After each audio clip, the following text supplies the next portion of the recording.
Good morning students. Class 10 के बच्चों के लिए आज हम इंग्लिश के ग्रामर पोर्शन से एक टॉपिक पढ़ेंगे और वो टॉपिक है टेंसेस। ठीक है। सो टेंसेस तो काफ़ी बच्चों ने पढ़ा होगा। टेंसेस के बारे में काफ़ी बच्चों को पता होगा कि टेंसेस क्या होते हैं, कैसे उनको यूज़ किया जाता है, कैसे टेंसेस को समझ के हम सेंटेंसेस बनाते हैं। सो टेंसेस या टेंस का सिंपल हिंदी मीनिंग क्या है, जो हिंदी में जब हम ग्रामर पढ़ते हैं तो टेंस हम हिंदी के ग्रामर में क्या कहा जाता है। तो टेंस को हम हिंदी में कहते हैं काल। ठीक है। सो हिंदी में काफ़ी बच्चों ने पढ़ा होगा काल की 3 टाइप्स होती हैं। ठीक है। सो एक है वर्तमान काल, एक है भूतकाल, एक है भविष्यकाल। ठीक है। सो वही काल जो हम हिंदी ग्रामर में पढ़ते हैं वही हम इंग्लिश ग्रामर में टेंस के रूप में पढ़ते हैं। ओके। सो टेंस की डेफिनेशन क्या है? टेंस को अगर हम समझना चाहते हैं तो हम उसकी एक डेफिनेशन हमें पता होनी चाहिए। ऑल्दो यूजुअली ये डेफिनेशन आपके एग्ज़ाम्स में नहीं आती है, पर ऐसा नहीं है कि ऐसा कभी भी नहीं आ सकती है, बट यूजुअली नहीं आती। लेकिन खुद की समझ के लिए, खुद की अंडरस्टैंडिंग के लिए हम इसकी डेफिनेशन पढ़ते हैं और हम पढ़ेंगे। So in grammar, tense is a category that expresses time reference with reference to the moment of speaking. So grammar में ऐसी कैटेगरी जो हमें टाइम के बारे में बताए, और सिर्फ टाइम के बारे में नहीं, उस टाइम में क्या काम हो रहा है, उस टाइम से रिलेटेड जो एक्टिविटी है उसके बारे में भी हमें बताता है। ठीक है। सो उसी को हम टेंस कहते हैं। और सिंपल हम एक कॉमन लैंग्वेज में हम क्या कह सकते हैं, टेंस इज़ अ टाइम। ठीक है। टाइम या समय हम बोलेंगे। ठीक है। और सिर्फ टाइम नहीं, टाइम प्लस वर्क या एक्टिविटी, क्या काम हो रहा है उस टाइम में।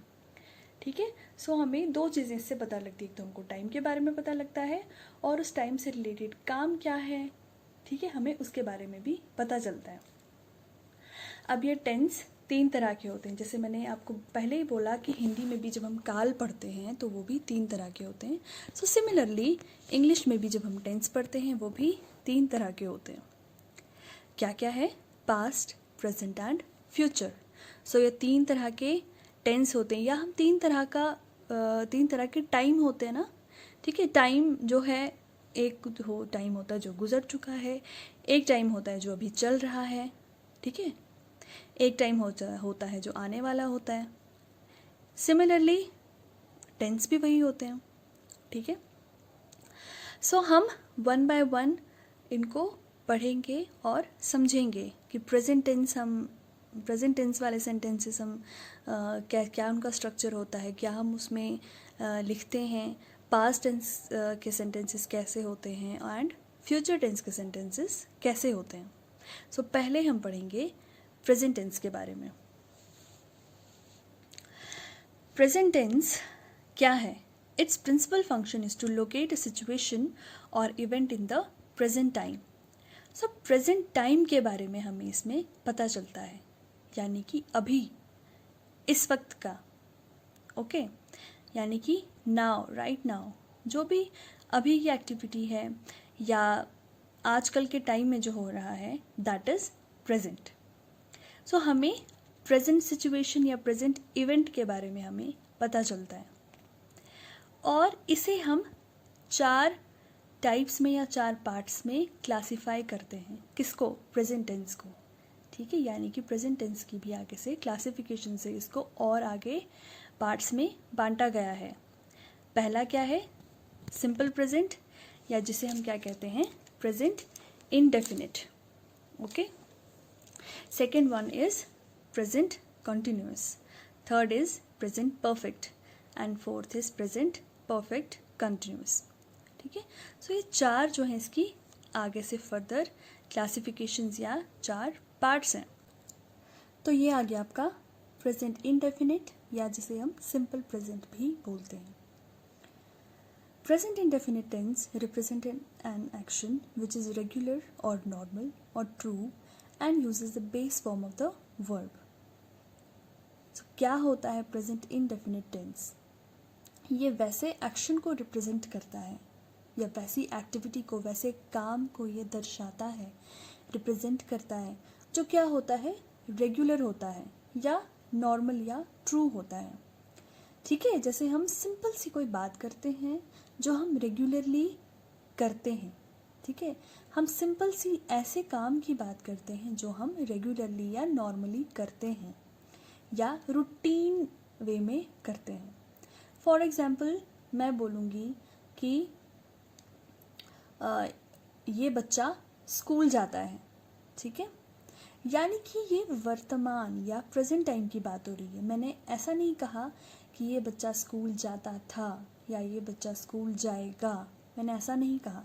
मैंने ऐसी बात की कि जिससे अगला क्या समझेगा कि ये एक नॉर्मल बात है, ये एक रूटीन की बात है या रेगुलरली ये बच्चा स्कूल जाता है.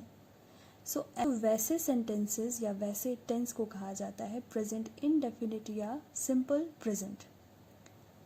इसमें क्या होता है, इसमें base form of the verb use की जाती है. यानी कि जो बेस फॉर्म है, यानी कि जो present form of the verb है, उस फॉर्म में ही वर्ब को यूज़ किया जाता है.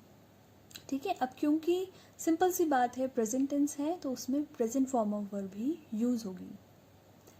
In case of the third person, मैं यहाँ से पढ़ रही हूँ. ठीक है, in case of the third person singular number s और es is added with the verb. अब इसमें एक कंडीशन बोली गई है. जब हम सेंटेंस बनाएंगे तो वहाँ पे फिर हमें ये रूल्स लगाने हैं. ठीक है, तो सिंपल सी बात क्या है, प्रेजेंट इंडेफिनिट टेंस में क्या होता है, सिंपल फॉर्म ऑफ वर्ब लगती है. ठीक है, प्रेजेंट फॉर्म ऑफ वर्ब लगती है, यानी कि इसमें कोई चेंज नहीं होता है. लेकिन जब हम थर्ड पर्सन सिंगुलर की बात करते हैं तब वर्ब में थोड़ी सी चेंज लाई जाती है. ठीक है, उसके साथ एस या ईएस लगाया जाता है. अब यहाँ से आपको कुछ बच्चों को समझ आ गया होगा, लेकिन कुछ बच्चों को अभी समझ नहीं आया हो सकता है. ठीक है, सो हम इसके एग्जाम्पल्स पढ़ेंगे तो हमें धीरे धीरे क्लियर होने लगता है.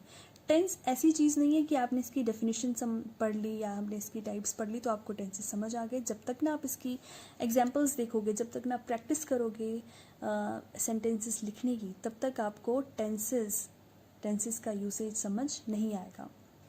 ओके, सो एग्जाम्पल्स आप इसकी देखिए.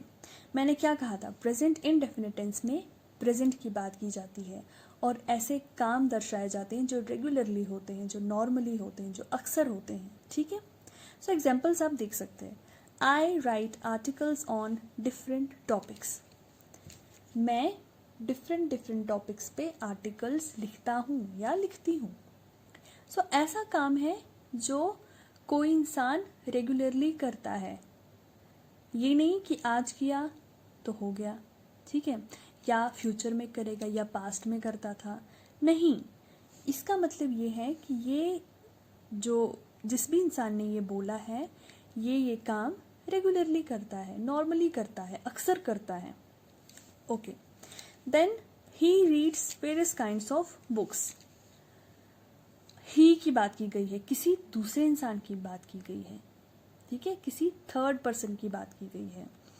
वो अलग अलग तरह की किताबें पढ़ता है. ठीक है, यानी कि ये काम रेगुलरली किया जाता है, अक्सर किया जाता है, रूटीन में किया जाता है. ठीक है, वैसे ही आगे एग्जाम्पल्स हैं. He goes to the library every day. Do you like to watch cricket. अब ये जो है फोर्थ, ये इसकी अब क्वेश्चन फॉर्म है. ठीक है, सो हम जब बात करते हैं, हम सिर्फ पॉजिटिव बात तो नहीं करते, हम नेगेटिव में भी बात करते हैं, हम क्वेश्चन फॉर्म में भी बात करते हैं, है ना. हम हर तरह से बात करते हैं और हर तरह से जो हम बात करते हैं उसका प्रेजेंट भी होता है, उसका फ्यूचर भी होता है और उसका पास्ट भी होता है. ठीक है, अगर हम पॉजिटिव बात करेंगे तो हम प्रेजेंट में भी कर सकते हैं, पास्ट में भी कर सकते हैं, फ्यूचर में भी कर सकते हैं. सो सेम नेगेटिव में भी होता है, सेम इंटेरोगेटिव में भी होता है, यानी कि क्वेश्चन फॉर्म में भी वही होता है. सो ये वाली एग्जाम्पल है, do you like to watch cricket. ये क्या है, ये एक क्वेश्चन है, लेकिन प्रेजेंट फॉर्म वाला क्वेश्चन है। क्या तुम्हें क्रिकेट देखना अच्छा लगता है? ये भी एक रूटीन काम को दर्शाया गया है, लेकिन क्वेश्चन फॉर्म में। क्या तुम्हें क्रिकेट देखना अच्छा लगता है? ठीक है, मैं पास्ट फॉर्म में भी बोल सकती थी, क्या तुम्हें क्रिकेट देखना अच्छा लगता था, या फ्यूचर में क्या तुम्हें क्रिकेट देखना अच्छा लगेगा। ठीक है, सो ये इसमें भी आ गई ना, पास्ट भी आ गया, फ्यूचर भी आ गया, प्रेजेंट भी आ गया। सो हम क्वेश्चन को भी हम तीनों फॉर्म्स में पूछ सकते हैं। I do not like to quarrel, so ये था क्वेश्चन फॉर्म, और ये आ गया नेगेटिव। जब नॉट लगता है दैट मीन्स हम कुछ नेगेटिव वे में बात कर रहे हैं, हम नेगेटिव सेंटेंस बोल रहे हैं। मुझे झगड़ना अच्छा नहीं लगता। ठीक है, सो नहीं आ गया, दैट मीन्स नेगेटिव आ गया। सो ये भी प्रेजेंट में है। अब ऐसा भी हो सकता था कि मुझे झगड़ना अच्छा नहीं लगता था, या मुझे झगड़ना अच्छा नहीं लगेगा। ठीक है, फिर एक और एग्जाम्पल है, he does not play cricket, वो क्रिकेट नहीं खेलता है। ठीक है, सो सारी जो एग्जाम्पल्स हैं आप समझ रहे होंगे कि इसमें ऐसे कामों की बात की गई है जो रेगुलरली होते हैं, जो कॉमनली कोई इंसान करता है। ठीक है, सो ये है प्रेजेंट इंडेफिनिट या सिंपल प्रेजेंट। ये इसका एक जनरल इंफॉर्मेशन है। अब इसमें भी अलग अलग फॉर्म्स होती हैं, जैसे यहीं पे आपने देखा है क्वेश्चन फॉर्म है, एक नेगेटिव फॉर्म है, ये पॉजिटिव फॉर्म है। सो हम पॉजिटिव, नेगेटिव, इंटरोगेटिव में भी नेगेटिव, ठीक है, हम उनके बारे में भी अब अलग अलग तरीके से पढ़ेंगे, उनमें क्या क्या रूल्स होते हैं वो हम पढ़ेंगे। सो फिलहाल इस वीडियो में इतना ही है। अब इसके आगे जो नेक्स्ट है वो हम नेक्स्ट वीडियो में पढ़ेंगे।